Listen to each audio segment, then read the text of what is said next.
Dragi gledalci, spoštovani gledalci, dober večer. Jaz sem Bojan Požar, vi pa gledate oddajo VV Faktor. In kot že veste, resnica boli, komentarji še bolj. Pa ni vse eno, kdo kaj reče.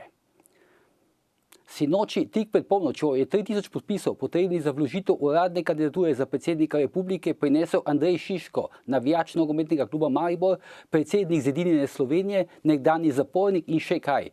Če tega pač ni storil Damjan Murko. Tako ima svojega predsedniškega kandidata tudi moje domače mesto Maribor. Ne sicer Damjana Murka, ampak Andreja Šiška. Danes bomo za vas komentirali najnovejšo pravno in politično eksplozijo okoli ljubljanskega župana in predsednika Pozitivne Slovenije Zorana Jankovića. Na koncu pa se bomo spet vrnili k novemu predsedniškemu kandidatu Mariborčanu Andreju Šišku. Z menoj sta naša stalna komentatorja Rado Pezdir in Bernard Brščič. Lepo pozdravljena. Dober večer. Višje sodišče v Ljubljani je pravnomočno odločilo, da se uničijo tajni prisluhi zoper Zorana Jankovića v zadevi farmacevtka. To je spet povzročilo pravi vihar. Predvsem po vprašanje, ali imamo v Sloveniji res dve pravni državi, eno za nas, drugo pa za Zorana Jankovića. Predvsem pa tudi vprašanje, koliko je še takšnih mladih mamic, ki jim je Janković storil podobno, kot je počel tej farmacevtski. Bernard, Rado, zdaj predno gremo v debato, predlagam, da pogledamo en prispevek, je sicer nekoliko daljši, traja 2 minute, gre pa za intervju na televiziji Pop TV, to se je bilo novembra 2011, takrat je voditelj oddaje 24 ur, Edi Pucer, intervjuval Zorana Jankovića, ki je takrat kandidiral za predsednika vlade. Poglejmo. No, Zoran Janković pa se nam je zdaj pridružil v studiu. Dober večer, gospod Janković. Dober večer. Zakaj ste torej prikrivali svoje premoženje? Ne gre za prikrivanje premoženja. Formalno... Včeraj ste rekli, da je to vaša last. Samo meni, prosim. Ne, gospod Janković, vi ste bili večkrat izrecno vprašani o vašem premoženju. Tudi v naši predvolilni oddaji leta 2006 in potem v več časopisih Finance, Delo, poglejte, torek 25. oktobra 2011, torej pred manj kot mesecem dni tega niste zanikali. Glejte, ne govorim isto, še enkrat se zastopa. Finance in tako dalje. Poglejte, vi imate formalno v lasti to hišo. Res je. Formalno so vas mediji vprašali, ali ste lastnik, oziroma katerih nepremičnin ste lastnik. Vi ste rekli, lastnik sem polovice hiše, v kateri živim in še imam parcelo v Bovcu. Torej, oprostite, če mene nekdo vpraša A in jaz mu rečem B namesto A, je to laž. Jaz sem se zlagal. A lahko še jaz pojasnim, ali boste kar vi? Izvolite. Ampak dajva še enkrat pogledati. Gre za družino, kjer smo se... Vprašanje novinarjev, ki predstavljajo javnosti, ste rekli, da te hiše nimate. Oprostite, prosim, še enkrat. Ne, pogledajte. Jaz sem povedal, kaj imam in kaj uporabljam in sem še vedno za tem stojim. Zakaj nismo pripisali te hiše? Jaz sem formalno lastnik še ene hiše, ampak v njej živi moj sin, bi vsi to razumeli. Kaj bi pa to spremenilo? Sam še to mi povejte. Spremenilo bi zaupanje v vas, gospod Janković. Ne, jaz pa nisem obratno. Da je to stvar v družini in So še kakšni takšni družinski posli, še kakšna hiša, kakšna druga nepremičnina, kateri lastnik se pa javnost tega ne ve?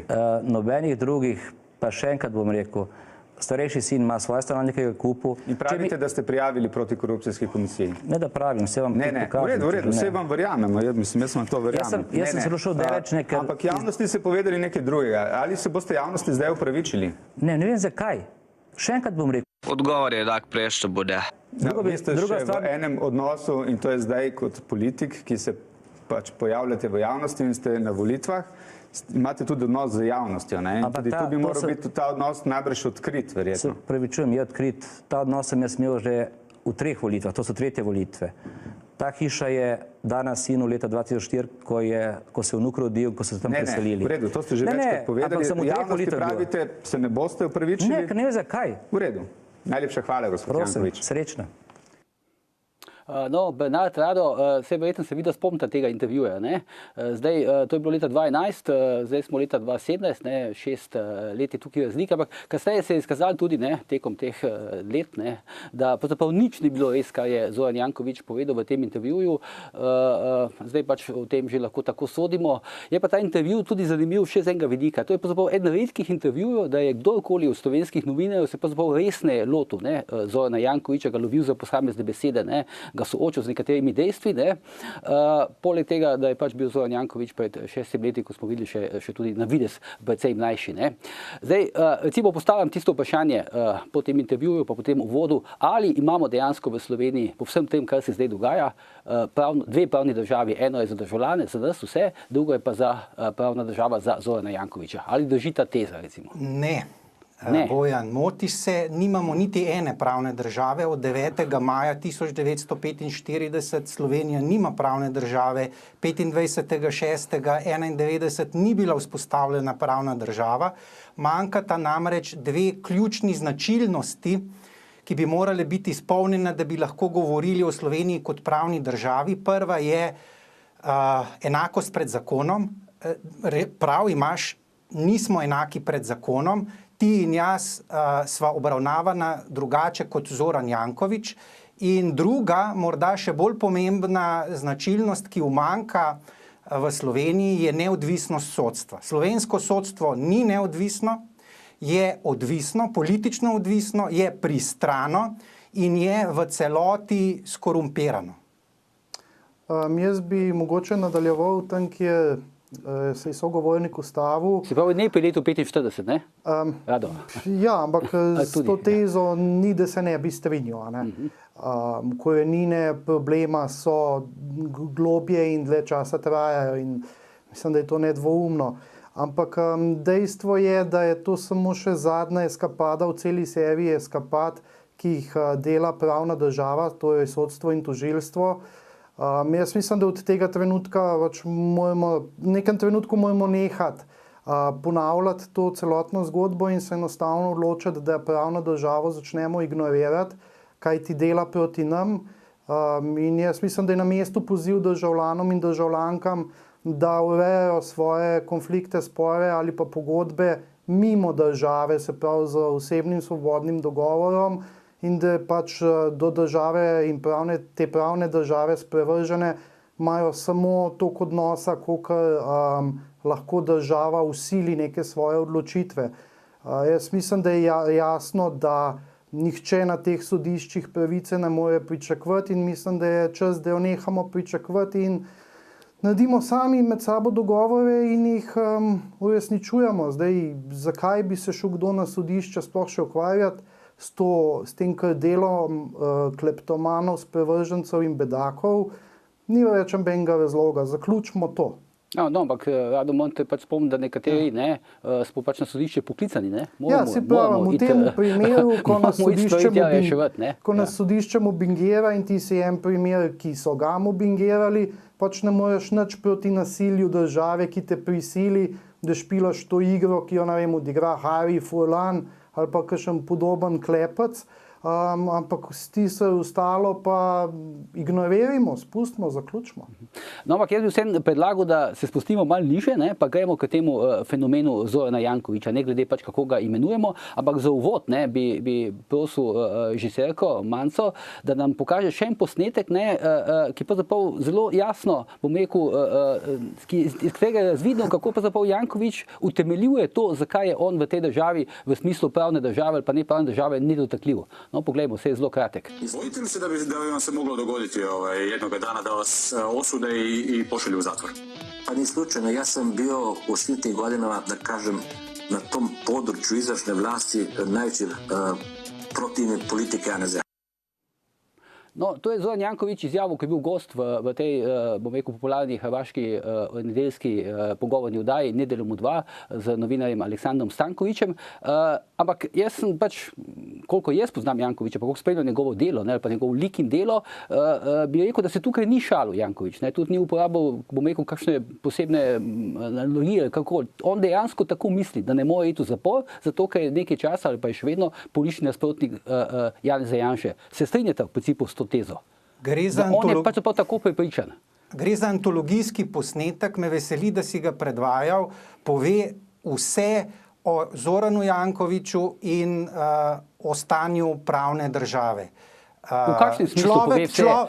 Človek je zaščiten kot kočevski medved. Jaz sem prepričan, da če bi on izvedel spolni napad oziroma posilstvo pred mestno hišo in bi to posnele vse televizije v državi, to ne bi zadostovalo za pravnomočno obsodbo. Če si pogledamo zadnji eklatantni primer farmacevtka, kakšni dokazi težki so bili pridobljeni, tudi ti se mi zdi objavil dele tega transkripta prisluhov.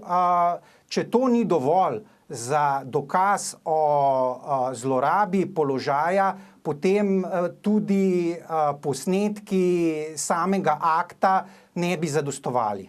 Ampak zakaj je Zoran Janković prišel do takšnega statusa? No, jaz bi dodal, da je meni bolj zanimivo vprašanje ali pa istega ranga, kako so slovenski bankirji prišli do tega statusa, da jih nikoli nihče ni niti na informativen razgovor pripeljal. Jaz ne vidim to kot posebnost koncentrirana v liku in delu Zorana Jankovića, ampak vidim kot eno večjo sprego med sodstvom, politiko in gospodarskimi interesi, ki preprečujejo normalno procesuiranje pravne države.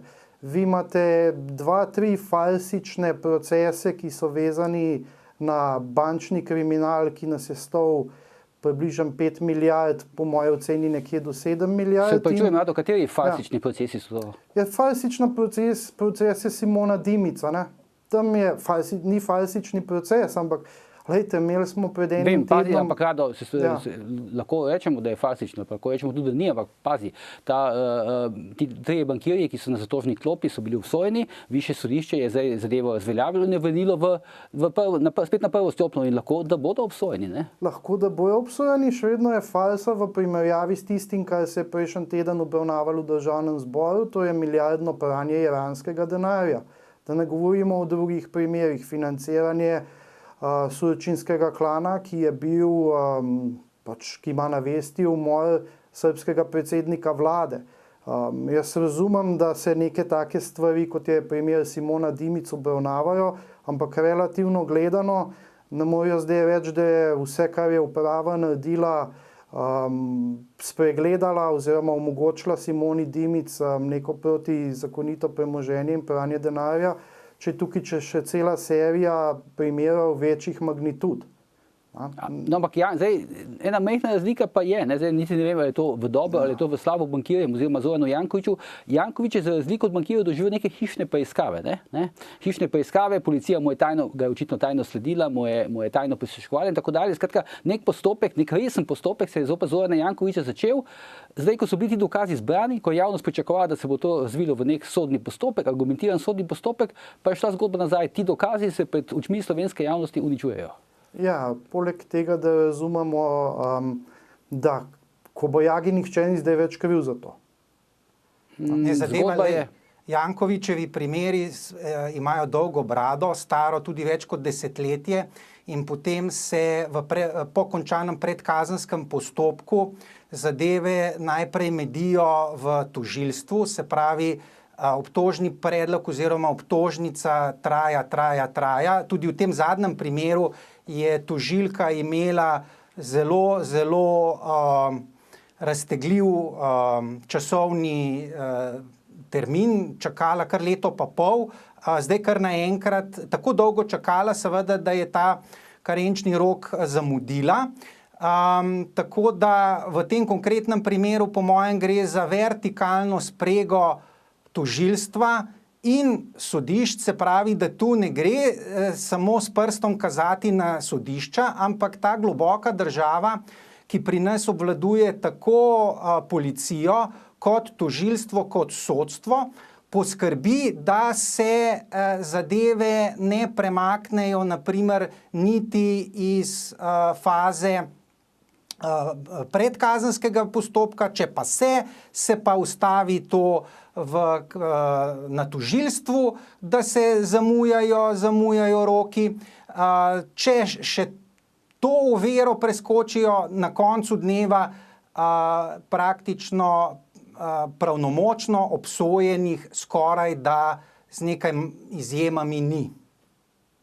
Rado, ampak a se da mogoče, oziroma vprašanje za oba dva, a se da, kako bi rekel, locirati pravzaprav te odločitve? Zdaj, ne? Recimo tukaj je bila neka odločitev, očitno osebna, tožilke Blanke Žgajner, od njenega šefa Harija Furlana, kogarkoli, recimo, da se ona nekaj časa, ko smo videli zdaj po teh zadnjih informacijah, podatkih, pravzaprav tega spisa ni dotaknila. Ne? Ali so to neke organizirane akcije, da kdo ukaz za te stvari, ali je to neka inercija politična, oziroma kaj se pravzaprav dogaja, da se toliko nekih slučajnih stvari zgodi v nekem postopku? Ja, ena izmed... Mislim, jaz sam povem pa svoj primer. Če jaz recimo se upravičim za neko obravnavo ali pa ne storim nekega procesnega dejanja, imam vabilo spet za naslednji mesec. Ni dobene debate, ne? Ja, verjetno tudi Franc Kangler, ne? Verjetno tudi Franc Kangler, ja, seveda, ja, ali pa še kdo drug. Če ga imate radi ali ne, ampak to se mu točno dogaja, ne? Eno izmed pravil je na teh institucijah preiskovanja, da je fajn, da se obdaš z idioti, ki so nesposobni in ki jih ne rabiš niti zelo manipulirati, ker bojo kaj zasrali. Seveda, vodilni elementi te sprege so pa tisti, ki so resnično pokvarjeni in sprevrženi. Če zdaj gledamo, kažemo s prstom na tožilstvo, moramo pokazati s prstom na Harija Furlana, ki očitno mora imeti eno ekstremno zaledje, da lahko te svoje fopaje nadaljuje leta in leta. No, jaz mislim, da ne gre za idiote. Obtoževati ljudi, ki imajo dokončano pravno fakulteto in izkušnje, bodisi na tožilstvih, bodisi v sodstvu. Sam sem prepričan, da gre resnično za organizirano delovanje globoke države, da obstajajo te neformalne povezave, ki potekajo po vertikali poveljevanja, se pravi od generalnega državnega tožilca navzdol, in da del teh povezav seveda izvira iz preteklega režima, vendar daleč od tega, da vse.